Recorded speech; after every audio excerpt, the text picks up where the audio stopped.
Tengo un bici and I can't talk. Tengo un bici and I can't stop. Tengo un bici, no molesta, me gusta esta fiesta. Ay, qué bueno está esto, caballero. Todo el mundo formándola, cualquiera toca cualquiera y hace lo que hace. Y todo el mundo hace boys inside. Todo el mundo hace boys. Under the radar.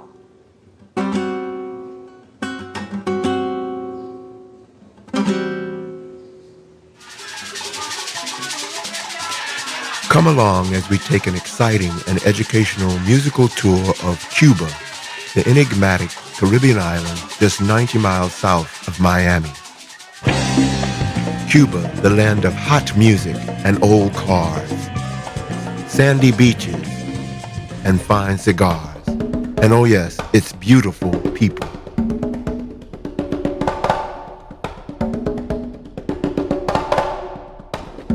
Cuba, the largest Caribbean island, known for its sugarcane and rum, land of Fidel Castro, Che, and perpetual warm sun, and frosty cold relations with the U.S., the superpower nation, just a short boat ride to the north.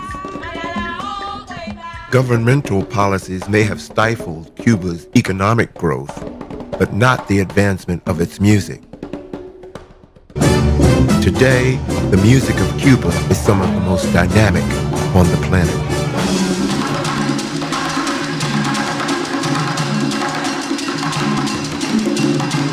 We'll fly under the radar and travel to Cuba. This will be an entertaining, informative, and sometimes introspective journey hosted by African-American jazz saxophonist J. Plunky Branch, with commentary by renowned Cuban radio journalist Eugene Godfrey, who says of Under the Radar, I think it is a very important work exposing to the world what is the reality of Cuba. Sit back, relax, fasten your seatbelts as we prepare to take flight under the radar on the wings of Afro-Cuban music.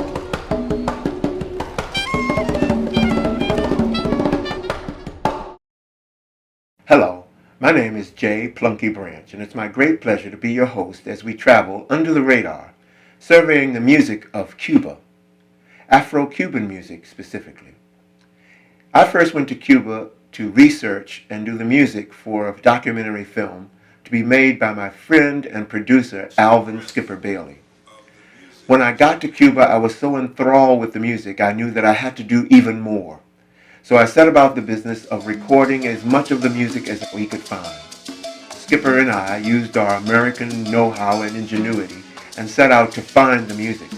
We went to nightclubs, rehearsal studios, concert halls, religious ceremonies, anywhere that there was music, we made it our business to try to go and find it, get permission, and record it.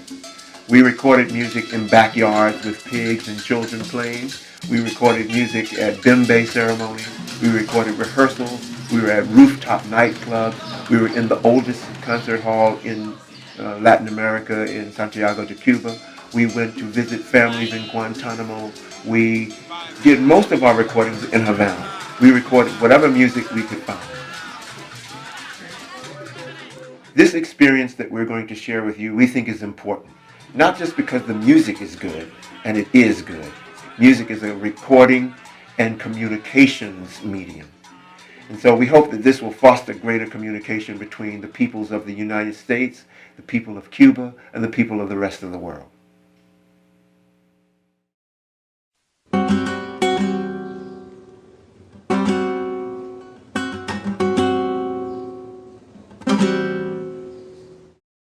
This is the group Okan, performing modern Afro-Cuban popular music. You're listening to the sound of their studio recording produced in Santiago de Cuba. Now listen as they perform live.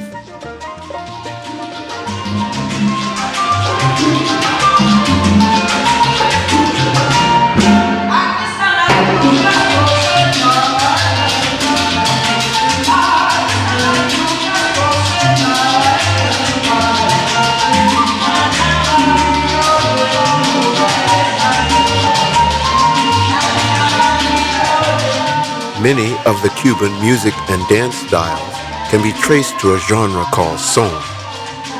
Son is a specifically Afro-Cuban music that uses African rhythms, called son, with plucked melodic instruments and Spanish poetic lyrics and singing style.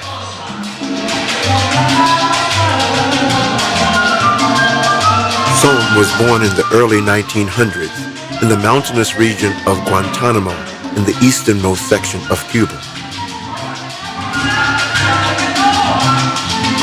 Because of its African rhythms, son music was controversial.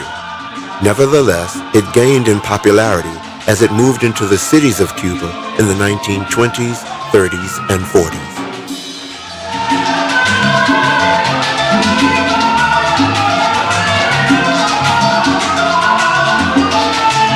The son complex of styles continues to develop and evolve even now in the 21st century.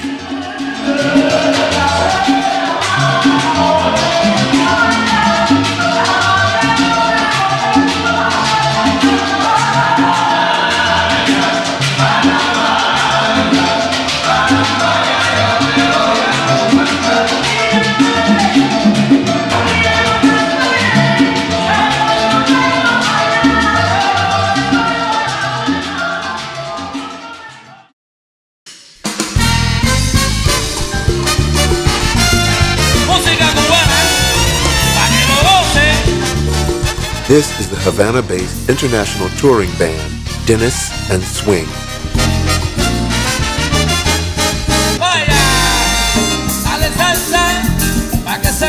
Their style of music might be called salsa or Latin dance music. Timba is a relatively new term which describes salsa music with elements of jazz, R&B, and even hip-hop mixed in.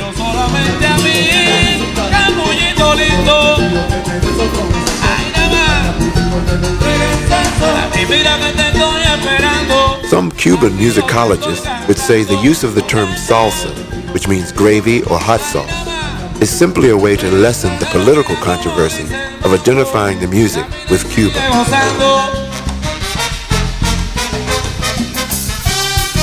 They would say that Latin music, salsa, timba, is basically Afro-Cuban dance music, or son. They might describe Dennis and Swing as playing son swing music, son with elements of jazz.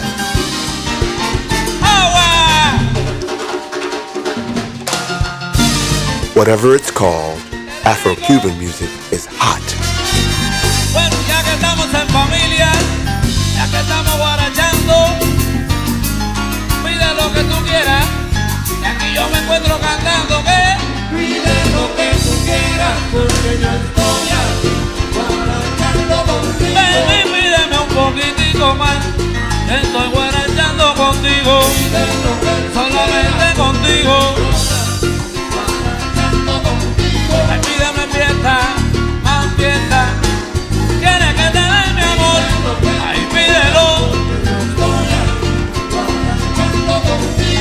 Mori, sácame por la referencia aquí que estoy matado.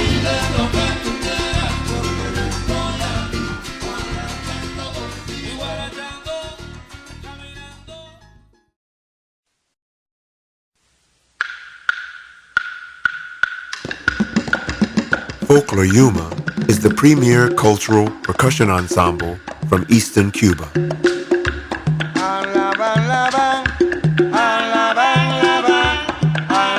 Our recording session with the group in Salón de Conciertos was one of the musical highlights of our experiences in Cuba.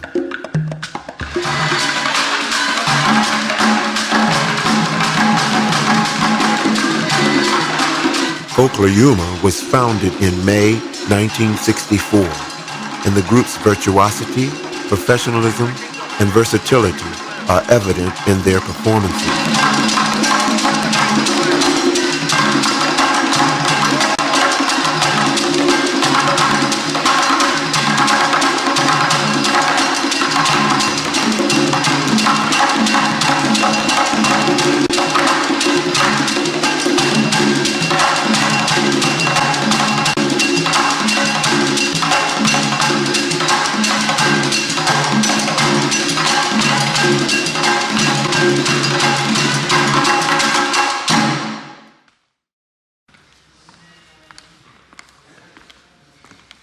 After recording the first composition, Africana, we took a break and let the vocalists listen to the recording.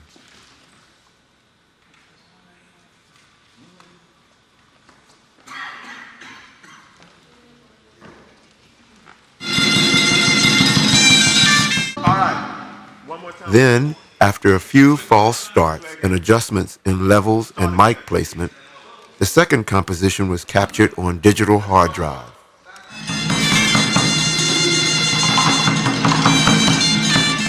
This song featured a shanai, an Asian double reed horn.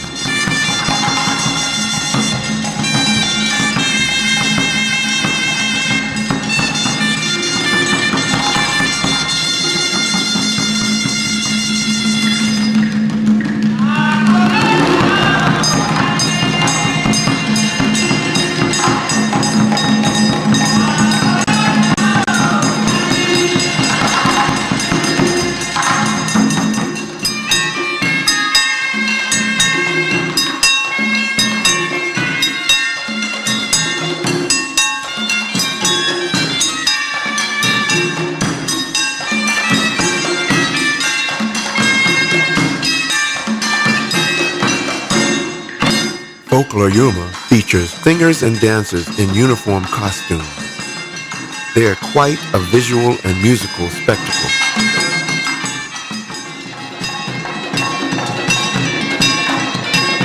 Their songs start in slower tempos and evolve over several minutes, quickening in tempo and building into a crescendo of volume and energy that inspires admiration and awe.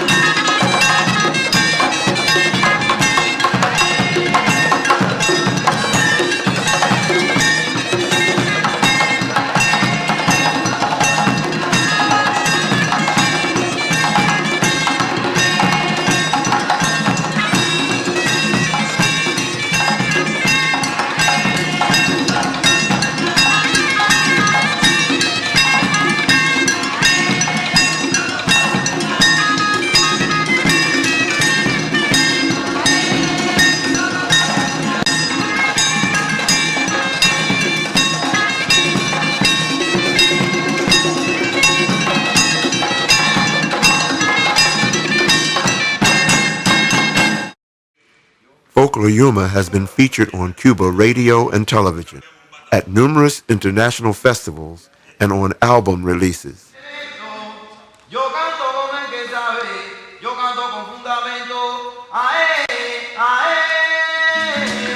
The final recording was an extended descarga, or jam session.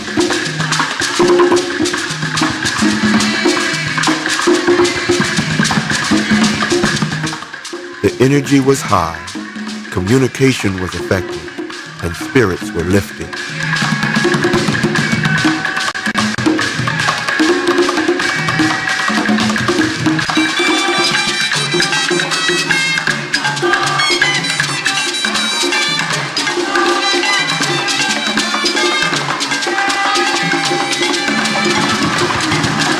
A richly rewarding experience. Afro-Cuban rhythms meeting African-American avant-garde jazz, bonding, spiraling, and ascending to higher heights.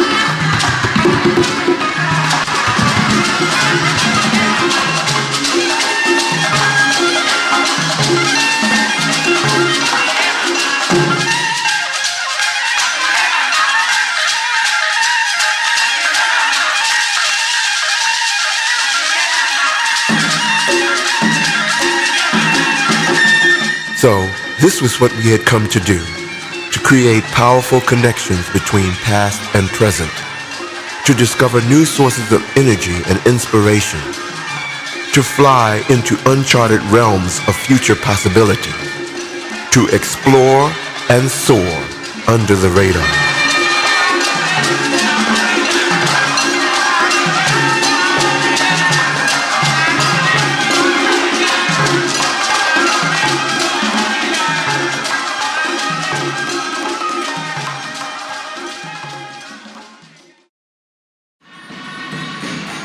A Saturday morning performance by folkloric ballet troupe Baboul in Guantanamo.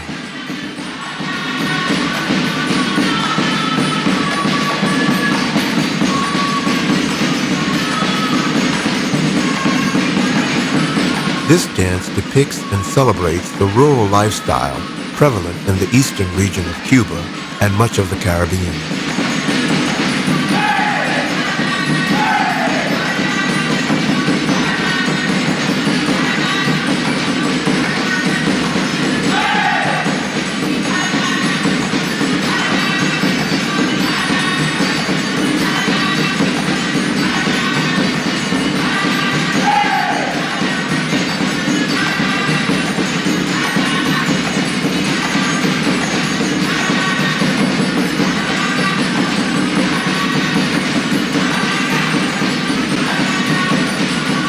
Let us understand that there's been quite some cultural exchange between Cuba and the rest of the Caribbean.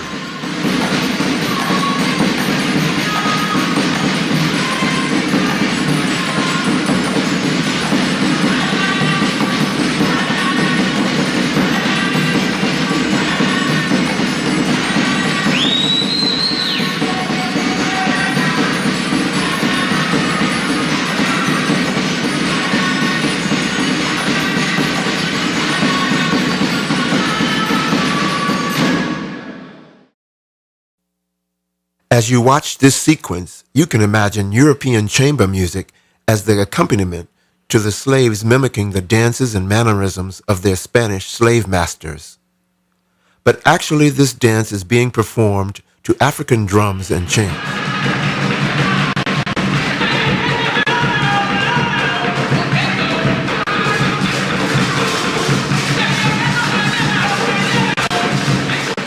The people has always been quite cautious. As Africans, they were forbidden to do anything in colonial days. Then they say, okay, let's look for a solution.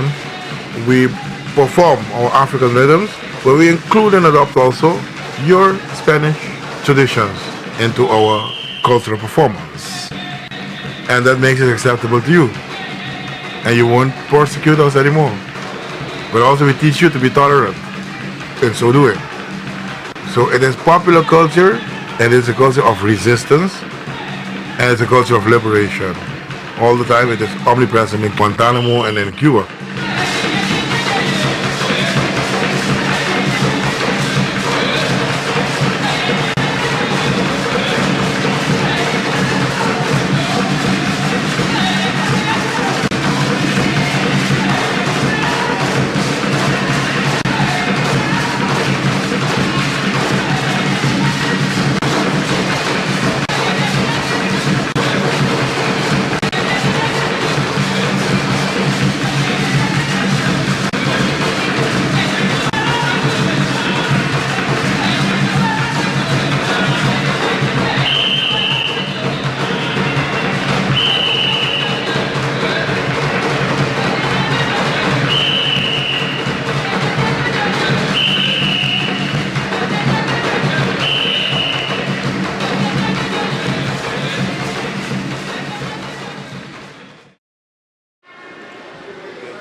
After the lengthy, energetic performances, the dancers and musicians change clothes and prepare to return to their normal, everyday lives. The members of Ballet Folklorica Babool pose for a commemorative photograph.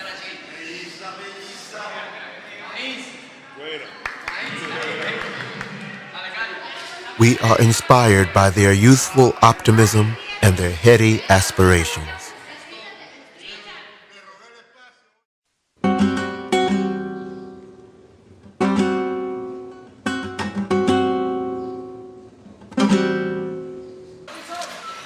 In the cities of Cuba, there is an active hip-hop movement. Rap is so prevalent, we could find it on the street. Aquí no hay casualidad con el Havana soy yo, un solareo dando temas, ni nada rima con mi lengua fina de solar, candela, candela que me solar, ay candela. But almost as important as the words is the music. Rap needs beats. The background music or tracks sets the rhythm and defines the groove for the spoken words. In Cuba, tracks are a valuable commodity for rappers because the technical equipment is scarce and the studio time is expensive. Fortunately for our Under the Radar project, we brought Jemiah Fire Branch to Cuba, and he was there for more than a day at the beach.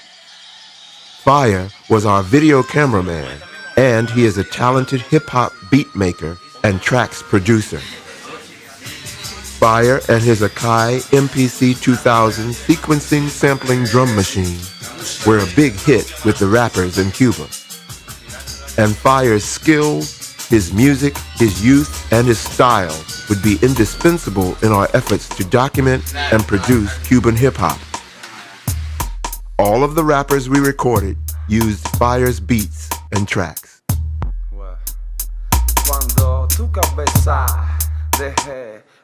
Young rappers and poets speak about the ongoing revolution. They speak about the effects of political policies on the lives of the people. They use words and music to paint pictures of their dream for a better future. Your name is blockade, you know nothing about friend. You kill children every day, that's bullshit, man, not my way. Your name is blockade, you know nothing about friend. You kill children every day, that's bullshit, man, not my way. Entiendo miedo de mis creencias, en tu poder reflejas toda la... Revolución no es más que la unión y decisión justa de toda una nación. Hay muchos que se quejan de tener revolución, pero si esta no existiera, pobre de la población. Yo, revolución no es más que la unión y decisión justa de toda una nación. Hay muchos que se quejan de tener revolución, pero si esta no existiera, pobre de la población. Yo, revolución no es más que la unión y decisión justa de toda una nación. Hay muchos que se quejan de tener revolución, pero si esta no existiera, pobre de la población. Yo, si ya tienes una revolución hecha y derecha, ¿por qué no la cuidas? Recuerda que esto es socialismo, cuando haya capitalismo, junto a él vendrá el racismo. La policía... Eugene Gottfried talks about Cuban rap music. It's a new manifestation in Cuba. We can see that with the youth, it is gaining ground. From Havana to Guantanamo, we have quite some good rap groups, and they're taking up social and political issues also as their topic as they perform their rap music. And what do the Cuban cultural administrators think about the hip-hop music and its growing popularity among the youth? Maybe in the beginning, you see, it was kind of difficult for many sectors to understand them and accept them, but I see now that more and more they're gaining ground.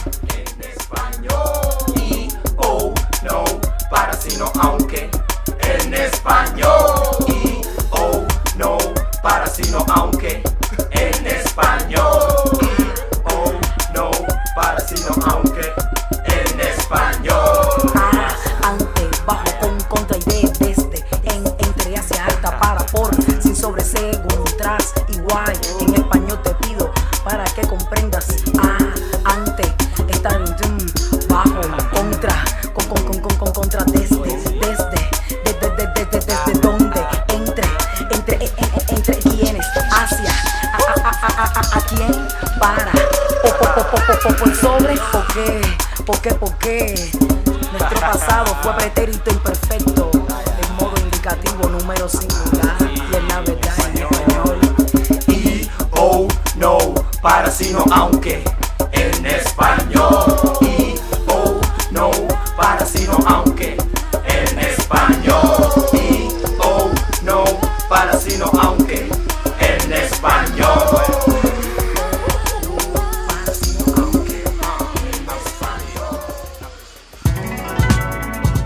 We recorded this rap song at an apartment in Havana and shot an American-style music video at the same time.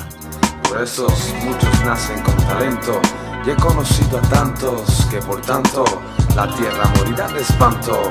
Soldado armado y siempre yo, y después de mí tú y delante de mí Dios. Mi explicación vale tanto que ha pasado un año y sigo siendo yo. Y siempre yo, cantando para usted sin tener un medio de comunicación ni una explicación capaz de convencer al último don. Habrá en su balcón o en su pecho, si no se hace cargo de los hechos. Necesito sentir mucho más de lo que siento, pues si cojo un vuelo habrá apagón pa' su cerebro, pa' que no piense más en este negro. Aunque vengas con tus lamentos, no habrá pa' ti.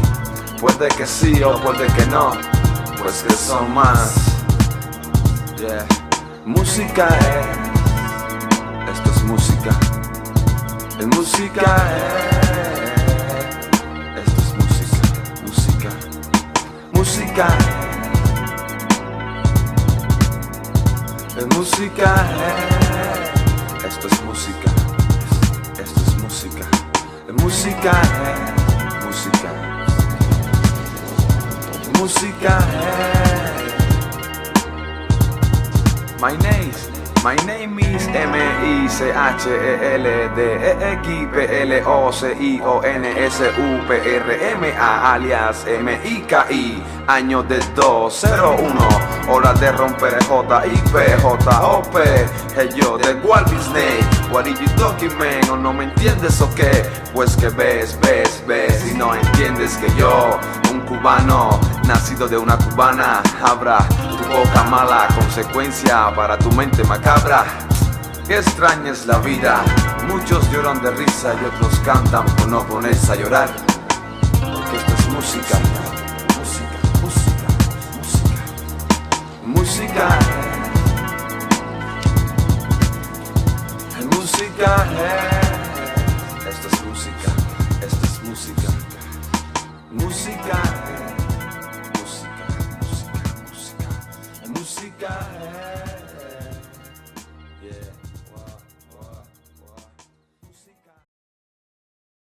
Rap music is at the center of a new cultural movement in Cuba, operating under the radar.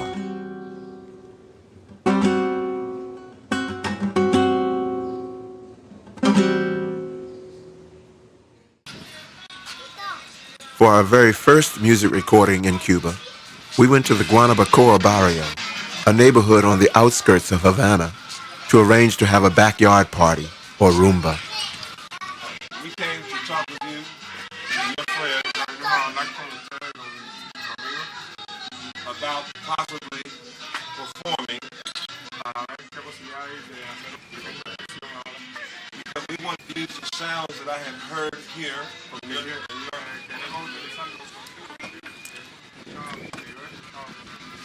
for the soundtrack of the film.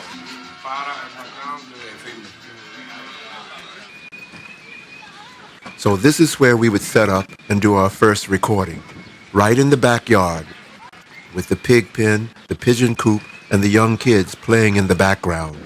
But the sound you will hear is what was captured on the microphone mounted right on the video camera. This is the sound of a basic rumba. Rumba is one of the most important genres of Afro-Cuban music. It is the name of a set of rhythms that are most often used in the context of drums and chants. Rumba developed out of the recreational music of the African slaves who worked on the Cuban sugar plantations in the 19th century. After 1886, when Cuban slavery was finally ended, former slaves migrated to Havana and other cities. In the suburbs and in their poor neighborhoods, they would congregate in the evenings for impromptu parties or feasts, and they would play drums and sing chants. These gatherings would be called rumbas, and the rhythms played at these events came to be known by that name also.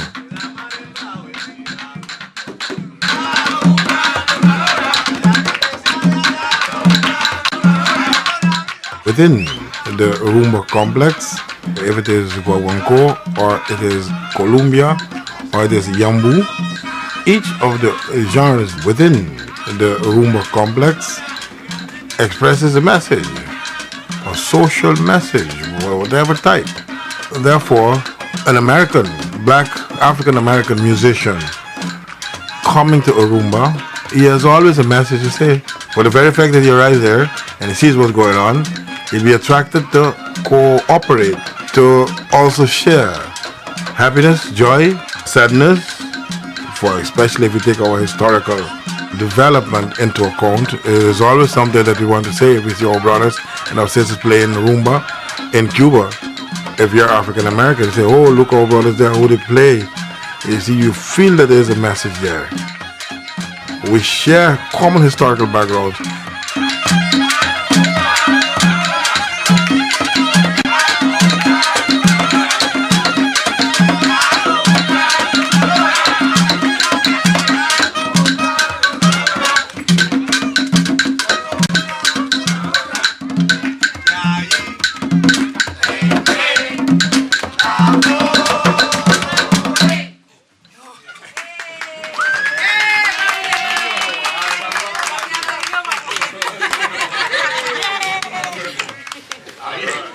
The origin of the word can tell us about the origins of the rhythms.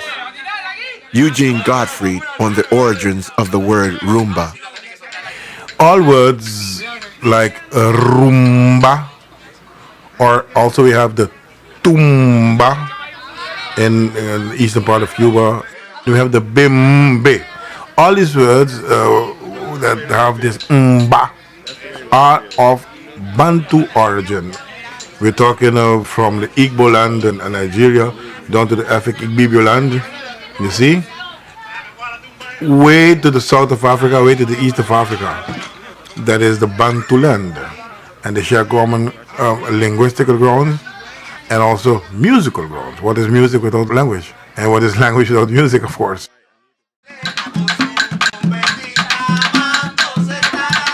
At one time, because of its origins, rumba music was scourged or shunned by the upper classes of Cuba. Early in the 20th century, some Cuban cities even banned the playing of conga drums or bongos on the street.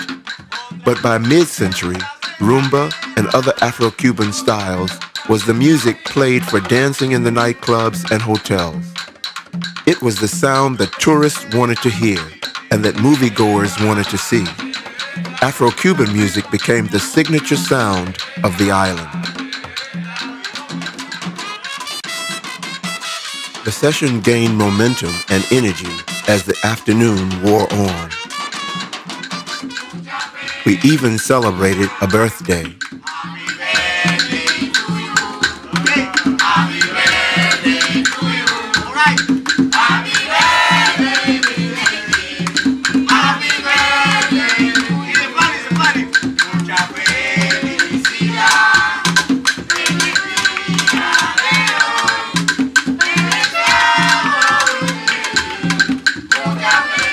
Later, we were joined by more musicians and friends. You heard from Plunky. Bueno, ustedes conocen a Plunky. He's from Richmond, Virginia. Richmond, in Virginia. He's the producer. We also have Es el productor. También tenemos a... all the way from Paris by way of California, by way of New York, David Murray. Tenemos aquí a David desde París a Nueva York, a California, a La Habana.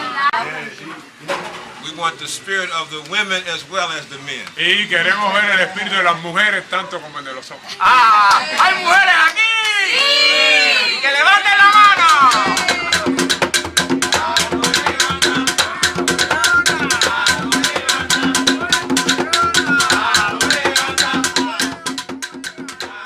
Cuba's music history parallels that of the United States and Brazil. Like Black American blues and jazz music and Afro-Brazilian samba, the music of former slaves, once denigrated by the white cultural elitists, became the defining music of their respective countries. For what would American popular culture be without its jazz, rhythm and blues, and soul? Would there be carnival festivals in Brazil without the samba? Afro-Cuban musicians also share historical indignities with their brethren in other parts of the Americas. As in the U.S., where at one time black musicians performed in hotels where they could not stay and had to enter through the back door, and in Brazil, where blacks created the music for carnivals but could not ride on the floats, Afro-Cuban musicians performed in venues during tourist seasons and were banished once the foreign visitors went back home.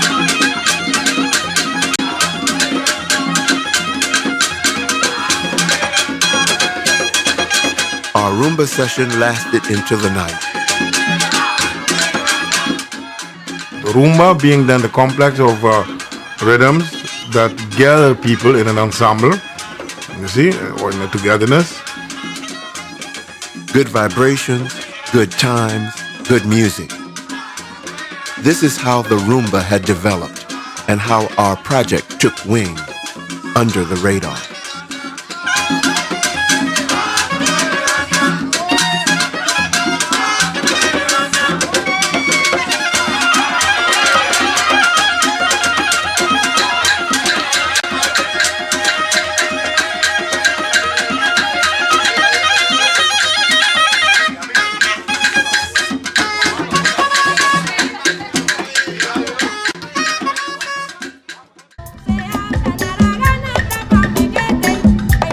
Rumba, the recreational music of former slaves, continues to influence the music of today and provides a connection to the past.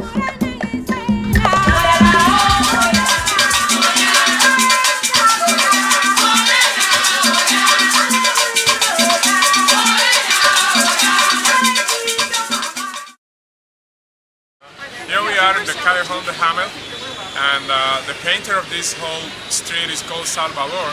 And Salvador, which is the one who designed the whole street, has a lot of cultural influence in the street right here.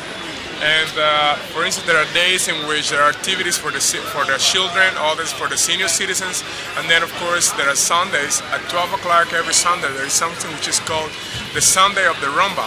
So the people come here, play rumba, a lot of Afro-Cuban dance and so on. And on. So tourists come, but it's not just for tourists, just for the community.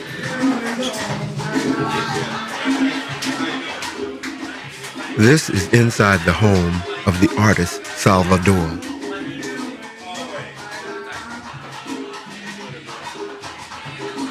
Salvador has turned his entire house into a work of art, or a gallery of his creation. Salvador's paintings, drawings, sculpture, found objects, and religious artifacts create a myriad of color through which numerous visitors meander and marvel. Salvador's artistic concoctions spill out of his cottage and onto his little callejón, or dead-end street, where walls become posters and bordering neighborhood buildings are painted into a wonderland of color.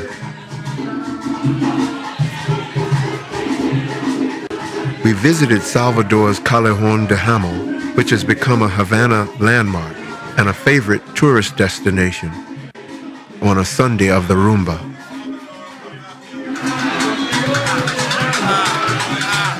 The street teems with observers and rumba lovers, ready to be moved by the beauty and power of the rhythm.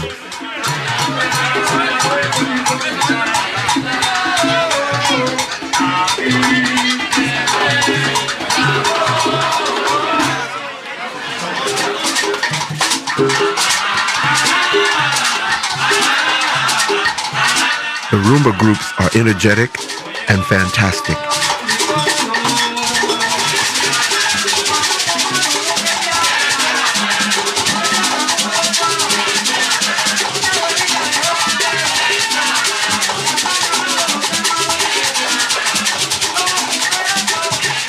The crowds press right up to the performance area, obscuring the division between performers and spectators.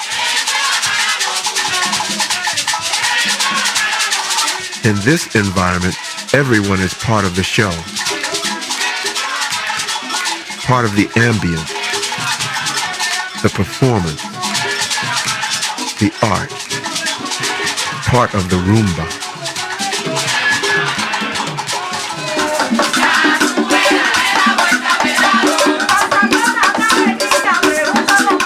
This is a popular Havana all-women's group, Rumba Morena. We met them that Sunday and arranged to record them the following week in our makeshift studio.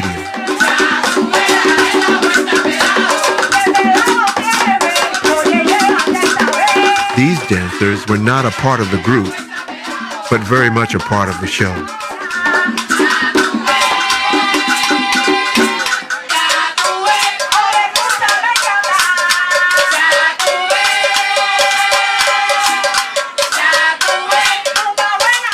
Rumba Morenas were talented, committed, helpful, and a joy to work with.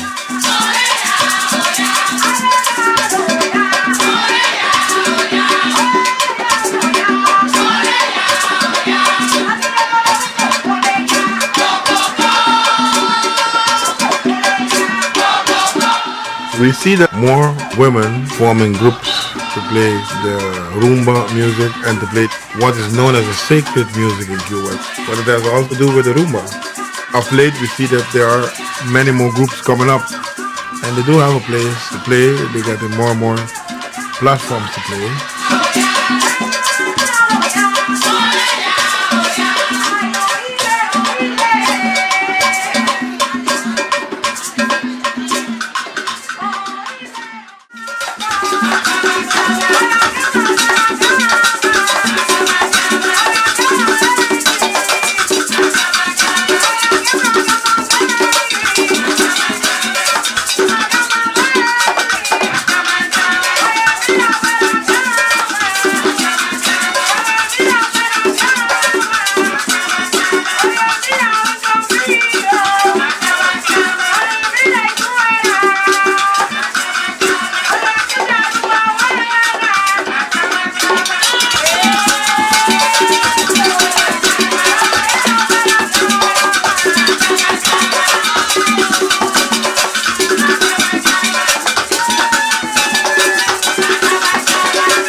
On our second trip to Cuba,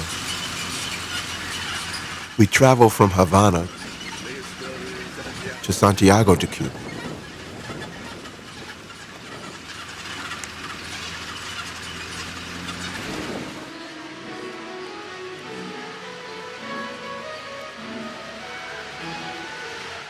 This is the Music Institute in Santiago.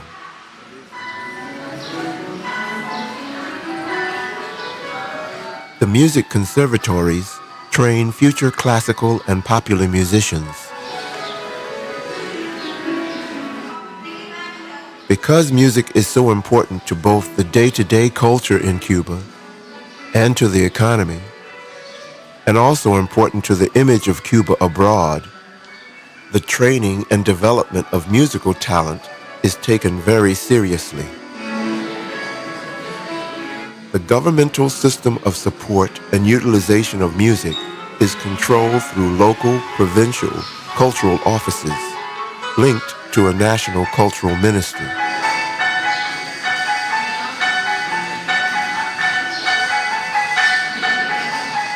The local music administrator, Luis Mendoza, made arrangements for us to meet with members of several music groups in the region. A whole range of music was represented: rumba and song groups, a classical saxophone quartet, a Latin rock band, and rappers. Skipper Bailey spoke with the musicians, soliciting their support for the movie he had hoped to make. For the last 12 years, we have been traveling twice a year on the caravans, bringing aid to Cuba, but also talking to Americans who don't know anything about Cuba or a blockade. They all agreed to participate, giving us a wealth of musical talent to produce. To produce a film primarily about the life and the resistance and the fight of the Cubans in Cuba. It's a film, the first time in the history of American and Cuban relationships, about the blockade. Much of the music seen in this Under the Radar documentary was developed by the groups represented at this meeting. America wants to see now and hear is Cuba.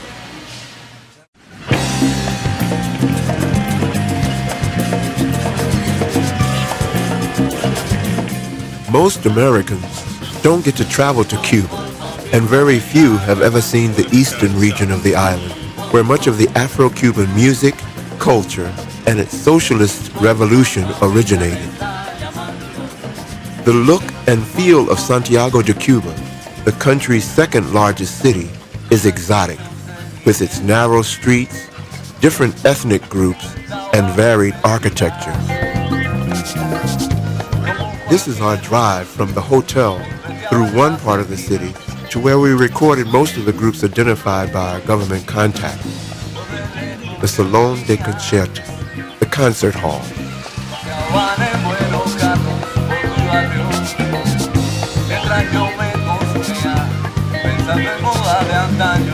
The hall was surrounded by lots of interesting things to do and see.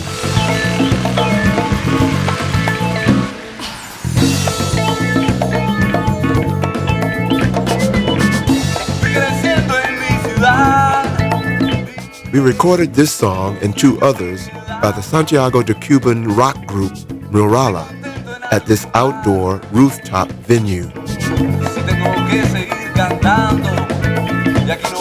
It took most of one afternoon to record the instrumental tracks and then overdub the vocals.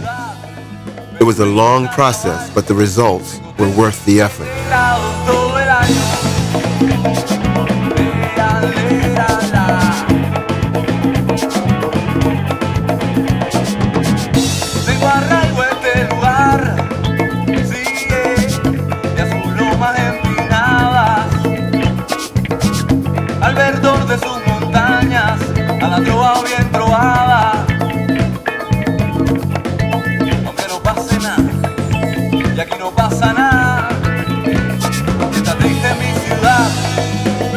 While I was producing this session, my co-producers, Alvin Skipper Bailey and Jemiah Fire Branch, went to a rehearsal of a teenage Bata dance troupe in a gutted but clean swept building just around the corner and down the block.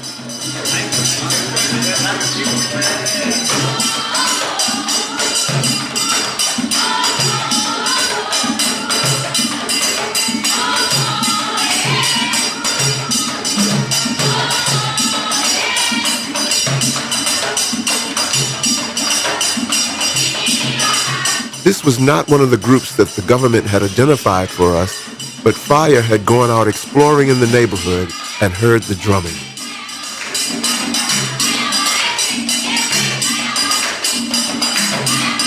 This was a fortuitous opportunity because we wanted to see and hear what was going on at the community level.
After filming some of their rehearsal, the whole group was invited to come around to the Rooftop Rock Club to record a song for our compilation CD.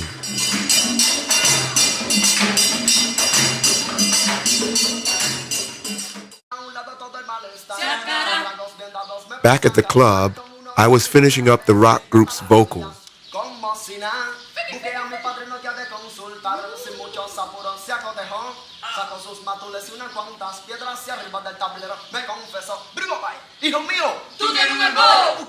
It was an interesting social dynamic as these two groups working in the same neighborhood who had never before met interacted in the same space and time.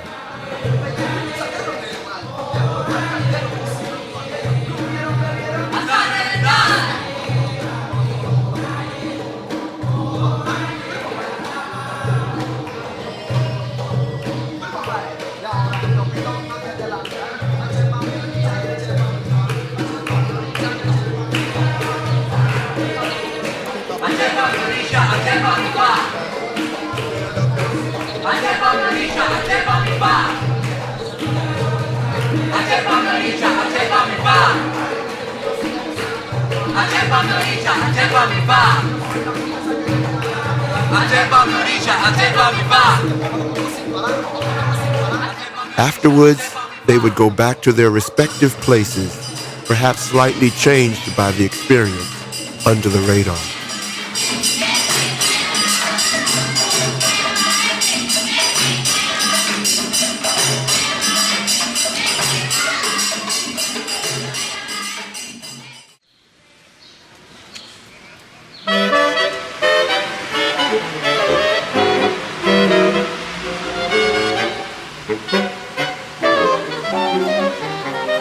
To experience the place, I walk around.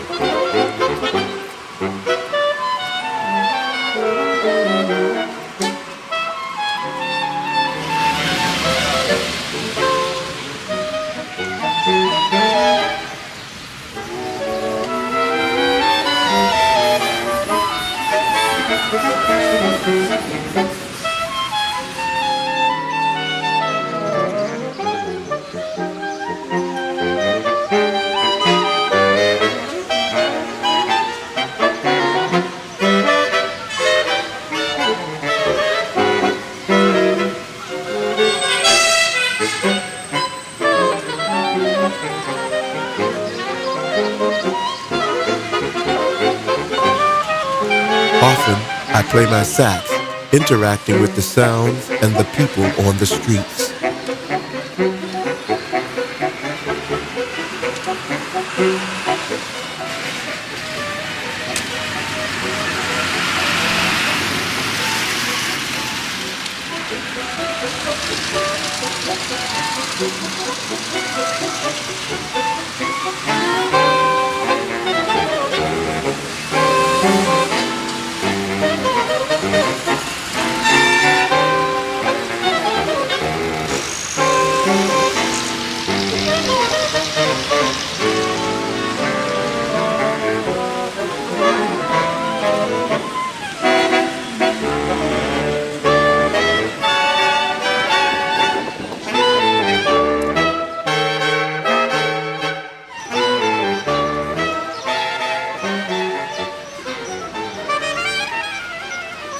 As I played my horn near the Santiago de Cuba concert hall, a woman passerby lends her voice to a popular song I had learned there.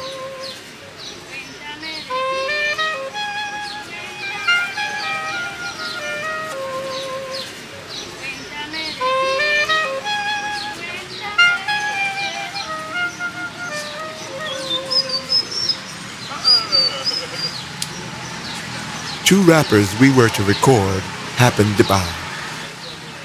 They perform nightly in a dance review at a cabaret mainly for tourists.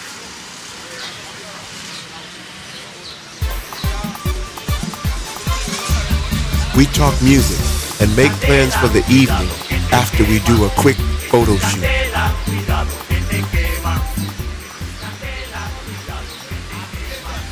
In addition to the Casa de la Musica, the government-run live music venue, there are a number of other nightclubs. most with live music and some disco.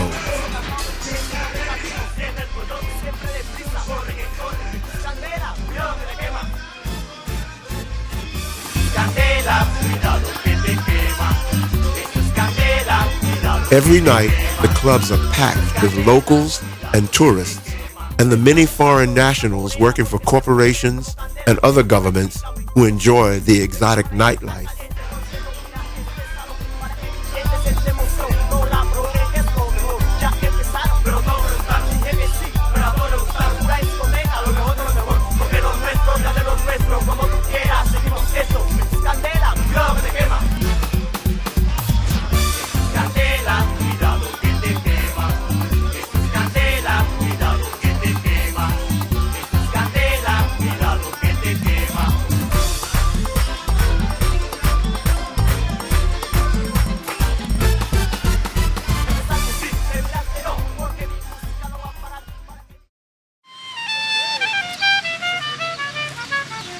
In the light of day, I have the opportunity to visit parks, monuments, and commemorative statues, and learn about the history of the place.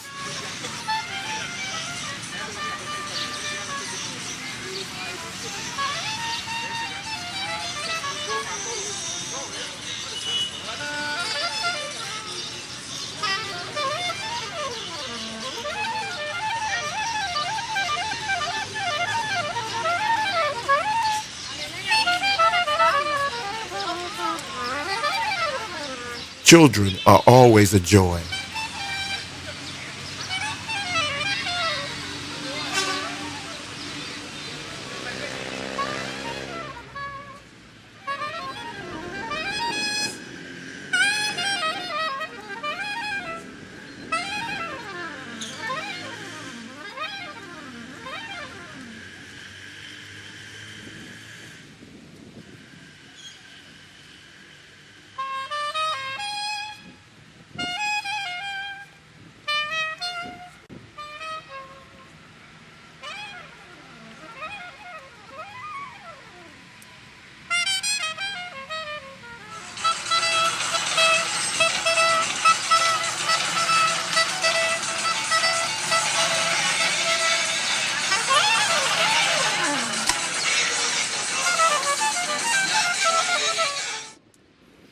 The largest monument in Santiago de Cuba is dedicated to Afro-Cuban freedom fighter Antonio Maceo, who was second in command of the Cuban Army of Independence in the late 1800s.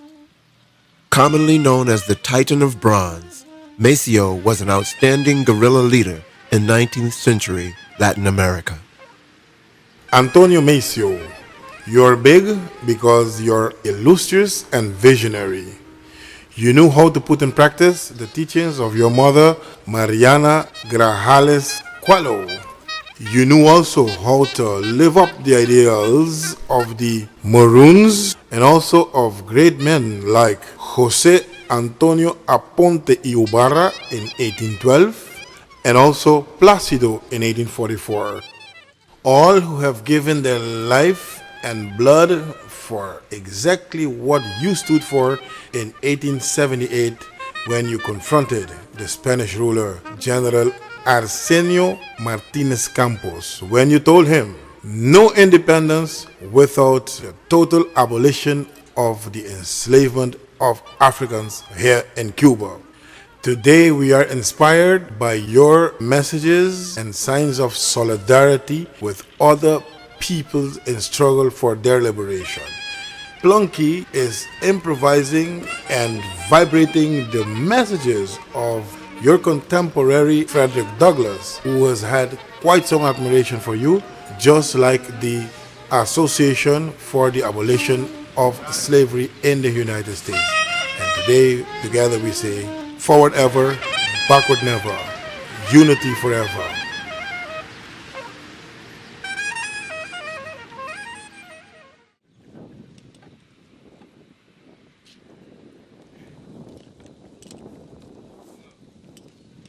Traveling by taxi, On the highway between Santiago and Guantanamo, we had a flat tire.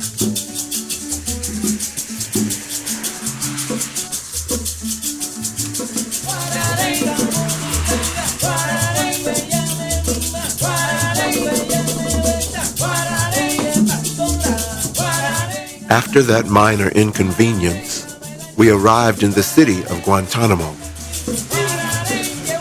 The U.S. Naval Base is located nearby at Guantanamo Bay. Guantanamo is an agricultural center for sugarcane and coffee, but we came to record the changui music, which is one of the earlier forms of son, the original salsa. Today in Guantanamo, you are as likely to hear R&B and soul music as son and changui because of the radio broadcast from the U.S. Naval Base there. Historically, Guantanamo is the region that had a large number of African slaves, and its mountains were a place of refuge for runaways from Cuban plantations. Because of its proximity to Haiti, the region received both Haitian slaves and after their revolution, also former French Haitian plantation owners.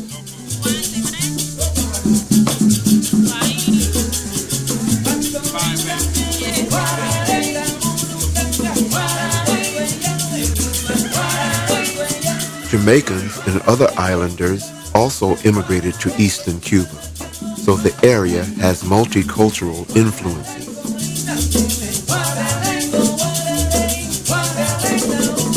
We visited the family dwelling of our tour guide, Marley Ossio, making new friends where few African Americans go, under the radar.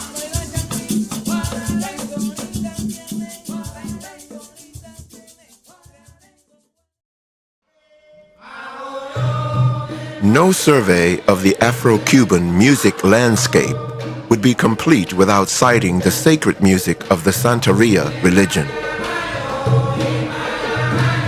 During the slave period, Africans in Cuba formed social clubs and cultural groups and practiced their tribal religions. After the abolition of slavery, the Catholic Church was given authority to regulate these social groups. In order to meet the approval of the priests, the Africans worshiped the Catholic saints, but ascribed to them the identities of Yoruba deities, Yemaya, Obatala, Oshun, Shango, Elegua, and others. We visited the home of a santería priestess in Havana.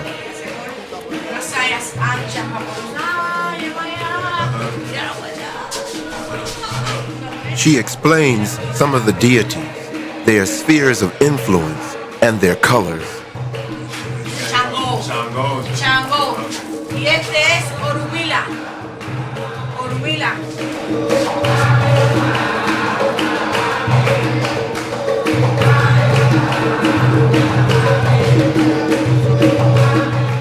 She shows us some of the fetishes and artifacts she uses in the religion.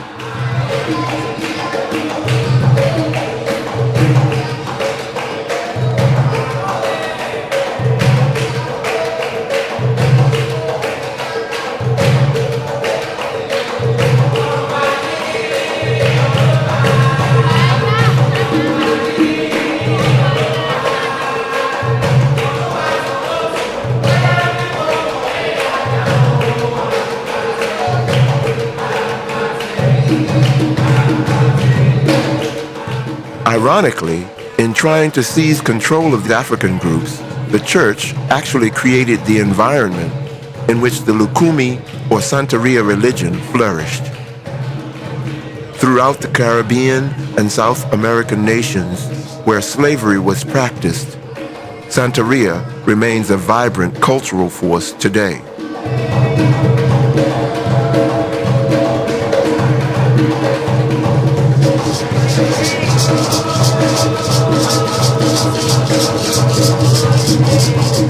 The priestess gives us a blessing.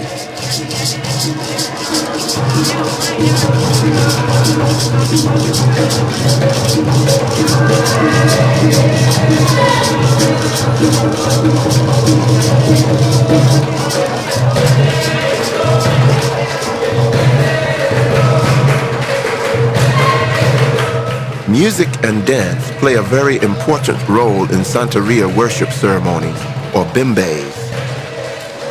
Bimbe ceremonies, sometimes lasting for hours, use the sacred drums, called batas, to propel the dancing and chanting worshipers to higher spiritual states. The music is incredibly powerful. This is a midnight performance of the sacred bata drums, dancing, and chants that captures some of the mystery of an actual bimbe ceremony.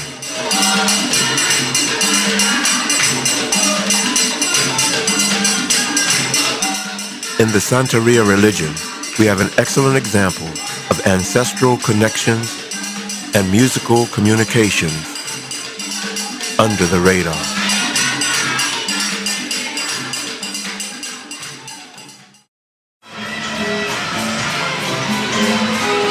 Our trip to Cuba coincided with an international music industry trade fair in Havana. Although U.S. companies are restricted from doing business in Cuba by the U.S. Treasury Department, the Cuban music industry enjoys widespread business dealings with companies in many other countries. The trade fair was a booming success, with attendees from South America, Europe, and Japan.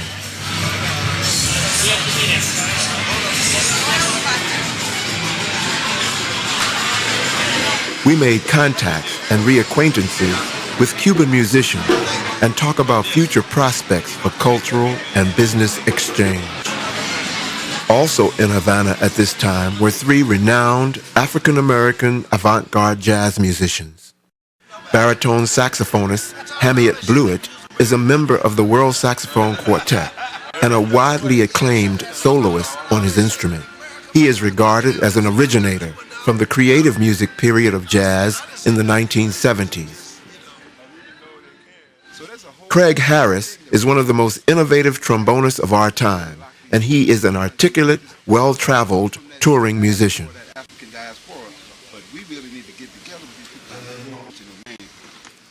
David Murray is one of the world's most versatile and prolific saxophonists.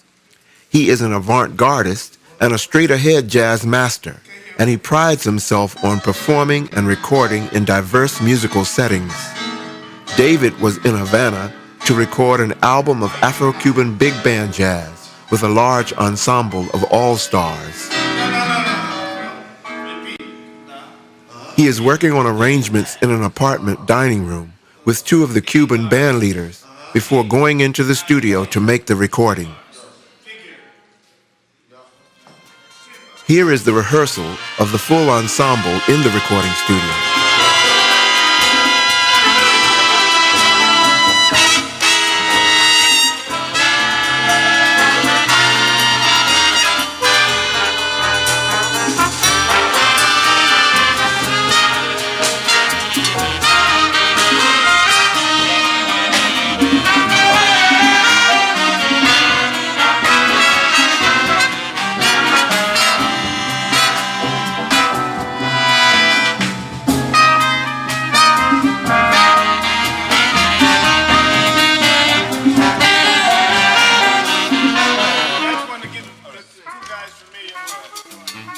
David Murray does a masterful job directing and producing what will be a phenomenal recording.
World-class, Afro-Cuban, cutting-edge jazz connections made under the radar.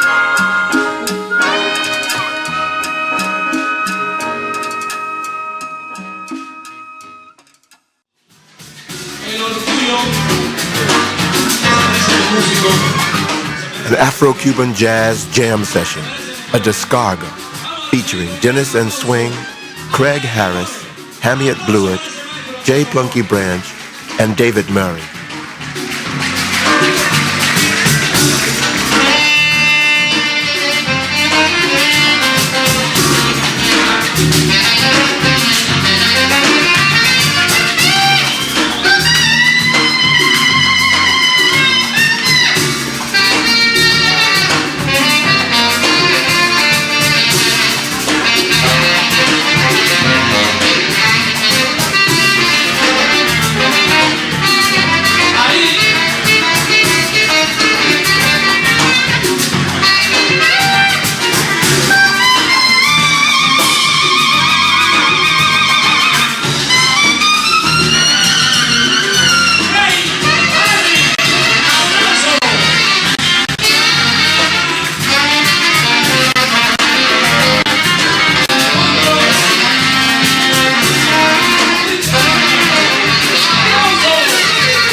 And so here was another memorable Afro-Cuban music moment.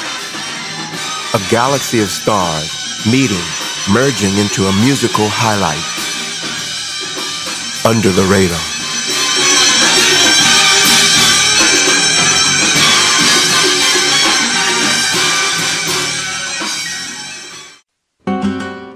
Three younger artists who represent the future of Afro-Cuban music, emerging under the radar. Una vez a la semana. Dennis Manuel is a talented vocalist Con cariño tú te entregas. and songwriter, Una vez a la semana. and leader of his group, Dennis and Swing. Here he sings his melancholy bolero about a lover whom he can only see once every other week. He misses her and wonders. Una vez a la semana, nuestras almas se confunden. Dennis is dedicated, optimistic, giving, and a joy to work with. Y yo nunca digo nada, y yo nunca pido nada. ¿Con quién pasarás las noches? ¿Quién te besará mañana? Si lo hiciste tuyo anoche, le dijiste que lo amabas, igual que lo haces conmigo, una vez a la semana. Increíble vivo de los cuatro vientos, sol, más profundo, luna llena, monte adentro, y 7 plumas con lluvia de primavera. Thelma Diaz Fernandez is an outstanding poet and rapper. Estoy pidiendo que vengan a hacerse todas mis cosas. She is a member of the innovative Havana hip-hop group Frijole Negro. Thelma is a gifted spoken word artist who now tours in Mexico and around the region, sharing her inspirational work. La ponga allí donde va, a darle cuatro.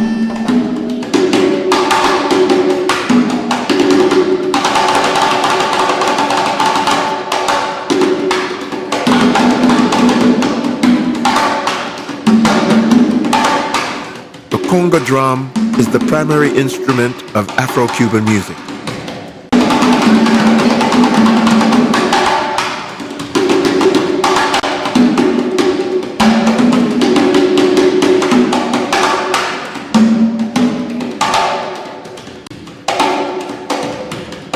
It is the link to the ancestors and the timekeeper that drives the rhythm forward into the future.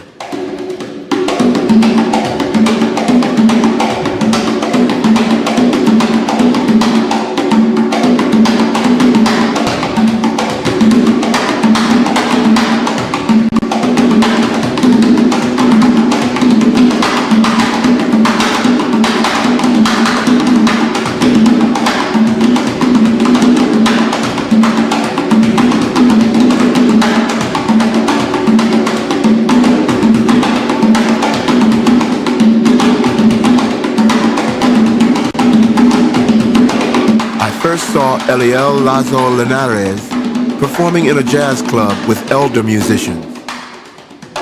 I invited him to come work with us, and the next day he did, performing and recording with groups, singers, rappers, and saxophonists.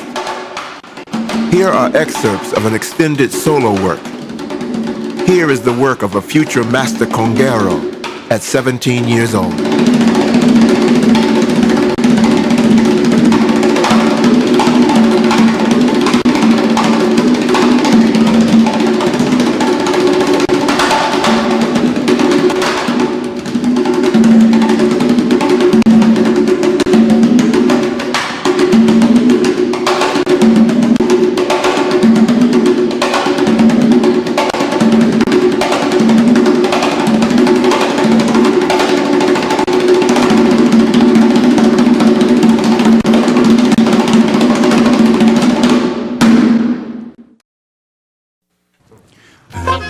On the last day of our work under the radar, we engineered this massive collaboration with all the Havana artists present at the recording session. Everyone vocalized their parts, which were layered over the saxes that don't stop.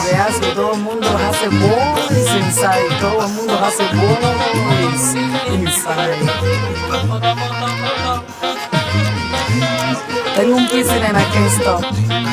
Tengo un piercing and I can't talk. I can talk. ¿Quién te dijo eso? ¿Qué va? No, no, no. Yo pongo lo mío donde quiera. Es muy lírica, es muy swing, es muy condena. A mí me da igual, caballero. A cualquier hora tengo fiesta y tengo freelance, tengo free hop para hacer a todos los días. Y soy negro. Y si no como caña porque me cuadra. Eso de mantenerme natural. Y es como va, y está que tal.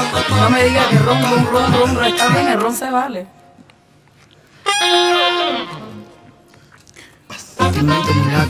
Tomemos una copa. Pero igual, caballero, no es todo. No es todo, hay que salvar otras cosas que son más originales, que son esenciales, que son principales para la mujer. ¿Hasta cuándo este valor?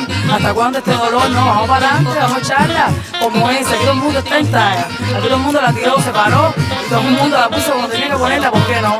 Aquello que yo la pego sola, no, caballero. Mi verdad, mi ventura, ¿cómo yo me muevo? ¿A quién le molesta? ¿A quién? No, vamos para libertad y de verdad. Nada de la calle, de todo el mundo, de sabor. Que no, presión. De control tú puedes, ¿ah? ¿Quién me controla esta situación? Caballero, se bajo, hijo. Y si me muevo, tengo el tablón y ya me dijeron que no, que pues estar aquí, tú tienes que estar como gay. Vamos a charlar, vamos a charlar, que se una historia real, ven, mamá Inés, te voy yo a contar una forma súper que original. No puedo yo entender lo que sucedió la noche anterior cuando te dije vamos allá para la manigua. We reminisced about our Cuban experiences, hot music and warm smiles.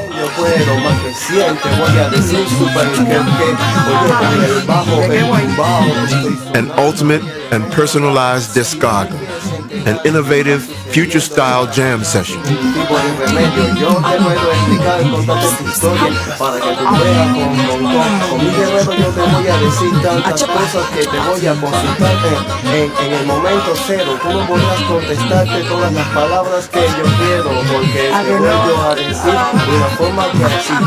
And after this last session was done, we jammed at the after party.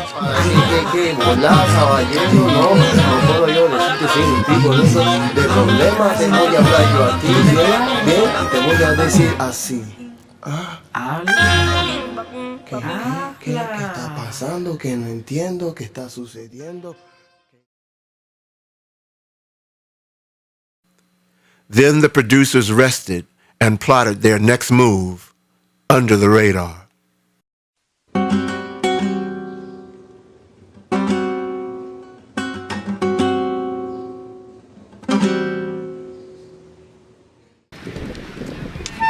Here I stand on the seawall on the northern edge of Havana, facing the United States, some 90 miles to the north. Symbolism and irony abound. Battle trenches embedded in the coast mar the natural beauty of the setting. These ditches, dug for a war of another era, twist and turn, snaking along land's end. Ghostly memories of an army stand in these ditches, guarding against a navy that didn't come. The trenches have become trash-lined gutters, a testament to the uselessness of war in a contest for hearts. A lone vagabond uses this area as his laundry and living quarters.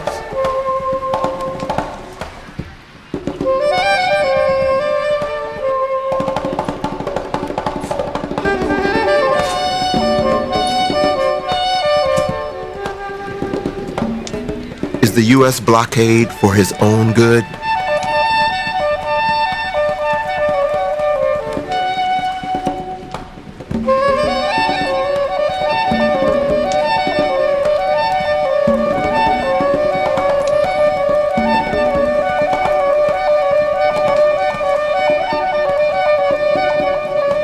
Birds fly on the ocean breeze.